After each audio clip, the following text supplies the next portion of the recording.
أعوذ بالله من الشيطان الرجيم.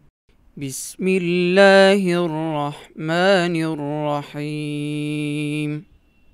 الحمد لله رب العالمين، الرحمن الرحيم، مالك يوم الدين.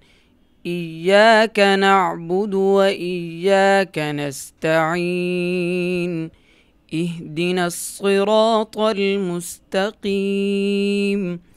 صراط الذين أنعمت عليهم غير المغضوب عليهم ولا الضالين.